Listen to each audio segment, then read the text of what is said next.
रंगदारू करिला रंगदारी बोले जदि केहू दिहिला जान से मारी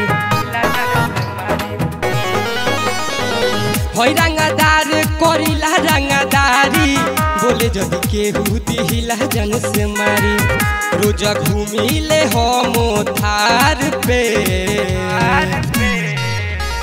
होई रंगदार हम बिहार के व्यापारी करिला हथियार के होई रंगदार हम बिहार के व्यापारी करिला हथियार के व्यापारी करिला हथियार के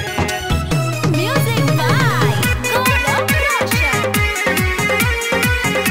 व्यापारी करिला करी गुंडा गर्दी चाहे केस होखे भारी कवनो ना बोले जब चली गमछा झारी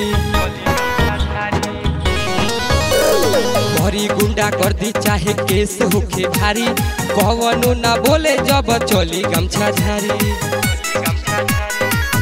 रोज घूमिले हम थार पे होई रंगदार हम बिहार के व्यापारी करिला हथियार के होई रंगदार हम बिहार के व्यापारी करिला हथियार के व्यापारी करिला हथियार के म्यूजिक बाय गौरव रोशन व्यापारी करिला हथियार करबू जे प्यार रानी करबू तू राज हर एरिया में चले अर्जुन के राज करबू जे प्यार रानी करबू तू राज रोहित नागेंद्र के चले राज हम भरोसा न करिले प्यार पे